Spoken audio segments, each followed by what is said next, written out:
তো hello friends, কেমন আছো তোমরা সবাই? আশা করছি ভালো আছো, আর আমিও খুব খুব খুব ভালো আছি। তো আজকে হচ্ছে স্পেশাল ডে, আর স্পেশাল দিন আমরা যাচ্ছি বাবার কাছে। আমরা যাচ্ছি 4 জন যাচ্ছি।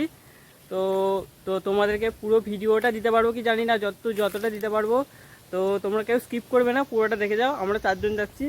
দেখা, এই যে হচ্ছে অতনু, দীপু আর হচ্ছে ঋত্বিক। হ্যাঁ, তো চলো পাটনাবকে ভিডিওটা দেখতে থাকো, ঠিক আছে? তো গাইজ দেখতেই পাচ্ছ আমরা স্টেশনে চলে এসেছি, আর আসা মাত্রই একটা ট্রেন পাস হয়ে গেল। আর ট্রেনে দেখতেই পাচ্ছ প্রচণ্ড ভিড়। আমরা এই ট্রেনটা ধরতে পারিনি, যেহেতু ট্রেনে প্রচণ্ড ভিড় ছিল, সেহেতু এই ট্রেনটা আমাদের বাধ্য হয়ে ছেড়ে দিতে হলো। তো আমরা সেকেন্ড ট্রেন ধরলাম, সেকেন্ড ট্রেন ধরে সারাপুলি নামলাম। তো দেখতেই পাচ্ছ সারাপুলিতে কত ভিড়। তো গাইজ দেখতেই পাচ্ছ প্ল্যাটফর্মে কত ভিড়, আর আমরা এই ভিড় ঠেলে ঝাঁকমাক করে, তো ভিড় ঠেলে ব্রিজের ওপর দিয়ে ওপারে যাওয়ার চেষ্টা করছিলাম। আর দেখতেই পাচ্ছ পিছনে দুটো মেয়ে, ওর ভাবছি কি আমার ভিডিও করছে হয়তো, সেই জন্য হাসাহাসি করছে। আদৌ তা না, ওরা যে পিছনে আছে আমি সেটাও জানি না। তো গাইজ ওপারে চলে আসার মুহূর্তেটা তোমরা দেখতেই পাচ্ছ কত ভিড় আর কত লোক যাচ্ছে। আর এই যে দেখতেই পাচ্ছ প্রচণ্ড ভিড় গাইজ। মানে আমরা যে শেষ সপ্তাহে গেছিলাম, শেষ সপ্তাহে প্রচণ্ড ভিড় হয়েছিল। তো তারপরে আমরা জল ঢালার যে ভাঁড় হয়, সেই ভাঁড়গুলো কিনে নিচ্ছিলাম। তো তারপরে গাইজ ভাঁড় কিনে নেওয়ার পর আমরা চলে গেছিলাম জল আনতে ঘাটেতে। তো গাইজ গঙ্গার ঘাটটা ছিল প্রায় সাইডে, আমরা সাইড দিয়ে গিয়ে একটা গলির মধ্যে একটা ঘাট করা ছিল, বাড়ির ঘাট, সেটাতে আমরা স্নান করেছিলাম। যেহেতু নিমাই চিত্রিক আছে, প্রচণ্ড ভিড় ছিল, সেই জন্য ওই ঘাটে আর স্নান করতে পারিনি। তাই জন্য আমরা আলাদা ঘাটে গিয়েছিলাম, যেখানে ভিড় কম ছিল, হয়তো কেউ জানে না। তো সেইখান থেকে আমরা জল তুলে নিলাম। তো গাইজ তারপরে সবাই মিলে একে একে জল তুলে নেওয়ার পরে আমরা বেরিয়ে পড়লাম বাবার মাথায় জল ঢালার উদ্দেশ্যে। সবাই মিলে বেরিয়ে পড়লাম। তো গাইজ আমাদের জল তোলা পুরো কমপ্লিট, আমরা এখন যাচ্ছি তারকেশ্বরের দিকে। তো সবাই মিলে বল তো গাইজ আমরা বেরিয়ে পড়েছি তারকেশ্বর যাওয়ার পথে। আমরা এখন আছি সারাপুলিতে, সারাপুলি থেকে হাঁটছি। হ্যালো গাইজ, হাই কর সবাই একটু, যাতে ভালোভাবে সবাই পৌঁছাতে পারি। সুশান কোথায় গেল? ভিডিওটা কন্টিনিউ দেখতে থাকো। তো গাইজ তোমরা দেখতেই পাচ্ছ আমরা প্রায় চলে এসেছি সারাপুলি চৌমাথাতে। আর চৌমাথাতে এসে দেখতেই পাচ্ছ প্রচণ্ড ভিড়। তো গাইজ দেখতেই পাচ্ছ লাখ লক্ষ বাবার ভক্তরা আজ বাবার কাছে যাচ্ছে, বাবার মাথায় জল। তো গাইজ দেখতেই পাচ্ছ আমরা যেহেতু গেছিলাম শ্রাবণ মাসের শেষ সপ্তাহে, কিন্তু শ্রাবণ মাসের শেষ সপ্তাহেও প্রচণ্ড ভিড় ছিল।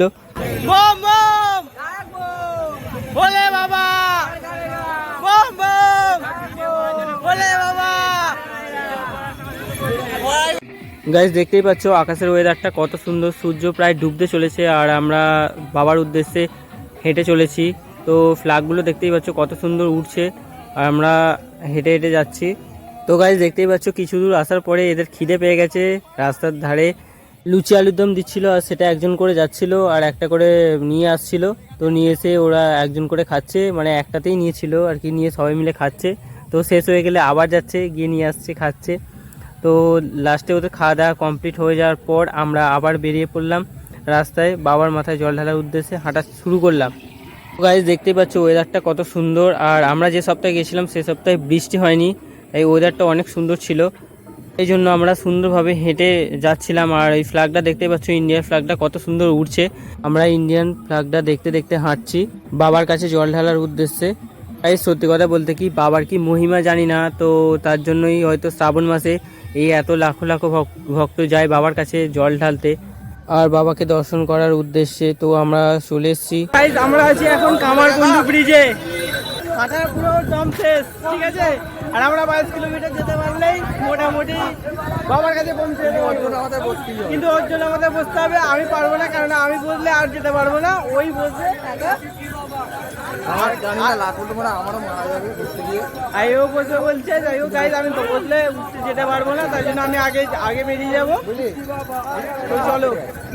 তো গাইজ আমি এখন ব্রিজটা টপ করছি, আর ওদের ঘরে পেছনে ফেলে চলে এসেছি, যেহেতু ওরা বসেছে একটা জায়গায়, আর আমি বসলে তো আর যেতে পারবো না, সেই জন্য আমি পেছনে ফেলে চলে এসেছি। আমি গিয়ে আগে বসবো, অনেকটা হাঁটার পরে তারপর ওদের সাথে দেখা হবে। তো গাইজ বলতে বলতে চলে এসেছি মালিয়াতে, আর মালিয়াতে একটা জায়গাতে আমি বসেছিলাম। তো দেখতেই পাচ্ছ গাইজ এখানে কত বাবার ভক্তরা বিশ্রাম নিচ্ছে। তো আমিও এখানে বসে বিশ্রাম নিয়ে নিলাম, যেহেতু ওরা এখনও আসেনি, তো সেহেতু এখানে একটু বসে বিশ্রাম নিয়ে নিই, ওরা আসলে আবার একসাথে হেঁটে যাব। আমরা এখন হাবড়া রাস্তায় চলে এসেছি, বলা যায় হরিপাল।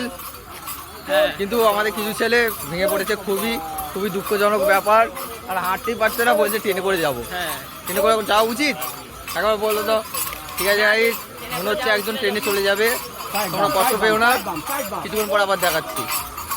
তো গাইস, দুঃখের সাথে আমাদের অতনুকে আপাতত ছাড়তে হচ্ছে, কেননা ওর বড় বড় ডায়লগ শেষ। ও এখন ট্রেনে করে যাবে। খানিকটা ওকে এগিয়ে দিয়ে আসতে আমরা যাচ্ছি, তারপরে আমরা যাবো আবার বাবার উদ্দেশ্যে।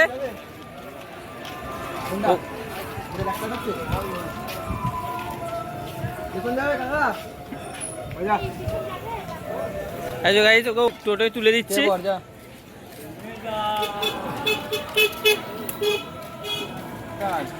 তো গাইস, ডায়লগ মাঝকে টোটোয় তুলে দিলাম, দম শেষ।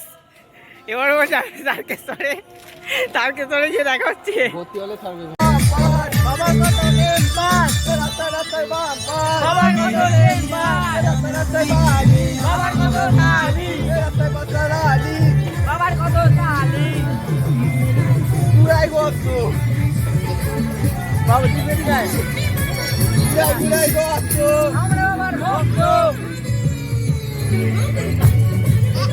বাবা তোমার পায়ে পড়ি, বাবা তোমার পায়ে পড়ি। তো গাইস, দেখতেই পাচ্ছ আমরা চলে এসেছি প্রায় স্বপ্নের দরজার কাছে। তো হ্যাঁ গাইস, সত্যি এটা মানে প্রতিটা ভক্তের কাছে মানে একটা স্বপ্নের দরজা, যেহেতু এতটা পথ কষ্ট করে অতিক্রম করে এসেছে। তো আর এই তারকেশ্বরের গেটটা তাদের সামনে, সবাই এখানে দেখতেই পাচ্ছ ছবি তুলছে, ফটো তুলছে, যেহেতু এই সামনে এসে গেছে। মানে এটা তারকেশ্বরের গেট, এটা টপকালি, মানে আর কিছু দূর যাওয়ার পরেই বাবার মন্দিরে সবাই পৌঁছে যাবে, বাবার কাছে মানে তারা চলে এসছে। তো গাইস, সত্যি কথা বলতে কি, এতক্ষণ হাঁটার পরে এই যে অনুভূতিটা, যে তারকেশ্বর গেটের সামনে আমরা এসে পৌঁছালাম, এই যে অনুভূতিটা সত্যি কথা বলতে কি অনবদ্য ছিল। মানে আমার তো খুবই ভালো লাগছিল। আর সত্যি কথা বলতে এত যে কষ্ট হচ্ছিল, সেই কষ্ট যেন নিমেষের মধ্যে দূর হয়ে গেল। তো গাইস, তোমরা যদি না এসে থাকো কোনোদিনও, তো আমার রিকোয়েস্টে একবার তারকেশ্বরে বাবার কাছে এসে দেখো। তো তোমাদের যে মনের যে ইচ্ছা, যে কষ্ট, সেটা এক নিমেষেই দূর হয়ে যাবে। তো তোমরা একবার অন্তত এসে দেখো। এত লাখো লাখো ভক্ত আসছে এমনি নয়, তারা নিশ্চয়ই কিছু বাবার কাছে কিছু পাচ্ছে তাই আসছে। তো তোমরা একবার এসে দেখো, তো তোমরাও বারবার আসতে ইচ্ছা করবে তোমাদেরও। আমরা দেখতে দেখতে বাবার যে মেন দরজা, যে গেট, তার সামনে চলে এসেছি। যেহেতু আমরা এতটা পথ হেঁটে এসেছি, তাই জন্য আমাদের হাঁটার শক্তি নেই। তাই গেটগুলো যে পড়ছে 14টা যে গেট, সেই গেটের সামনে গিয়ে আমরা ছুটে ছুটে বসে পড়ছি। আবার যখন গেট তুলছে, তো আমরা আবার এগোচ্ছি। এইভাবে আমরা জাহামাক করে পৌঁছাবার চেষ্টা করছি। আর আমরা প্রায় চলেই এসেছি। আর গাইস, তোমাদেরকে জল ঢালা ভিডিওটা দেখাতে পারিনি, যেহেতু মন্দিরের ভেতরে ফোন অ্যালাউ ছিল না। তো গাইস, জল ঢেলে বেরিয়ে পড়লাম। আর জল ঢেলে যে কি শান্তি পেলাম, তোমরা যদি একবার এসে জল ঢালো তাহলে বুঝতে পারবে যে বাবার মাথায় জল ঢেলে কি শান্তি পাওয়া যায়। তো গাইস, আমরা যে সারা রাত হেঁটেছি এই জল ঢালার পরে, যেন মনে হচ্ছে যেন মানে এতটাই শান্তি লাগছে যে যেন মনে হচ্ছে যে হেঁটেছি, এটা কোনো কিছু মনেই হচ্ছে না। মানে আমরা আস্তে আস্তে বেরোচ্ছি সবাই মিলে, ক্লান্ত হয়ে আছি, কিন্তু শরীরে কিন্তু আলাদাই একটা এনার্জি আছে, যেহেতু বাবার মাথায় জল ঢেলে একটা আলাদাই শান্তি পেয়েছি। তো আমরা বেরিয়ে এলাম আস্তে আস্তে। বেরিয়ে আসার পরে গেটের দিকে বাবার প্রসাদ বিক্রি হচ্ছিল, সেখান থেকে প্রসাদ নিয়ে নিলাম। সোজা আমাদের বাড়ি যাওয়ার স্টেশনে নামলাম। তো স্টেশনে নেমে দেখতেই পাচ্ছ এদের অবস্থা খারাপ, মানে চলতে পারছে না, খুঁড়িয়ে খুঁড়িয়ে হাঁটছে এরা। তো গাইস, আমরা যেখান থেকে যাত্রা শুরু করেছিলাম লাস্ট পর্যন্ত সেখানে এসে থামলাম। যেহেতু ট্রেনে ভিড় ছিল, তাই জন্য ভিডিও করতে পারিনি। তো আজকের মতো এই পর্যন্তই। যদি ভিডিওটা ভালো লাগে তো লাইক, কমেন্ট আর সাবস্ক্রাইব করে দিও। দেখা হবে নেক্সট কোনো ভিডিওতে। ততক্ষণ পর্যন্ত সবাই সুস্থ থাকবে, ভালো থাকবে। টাটা। কি আছে?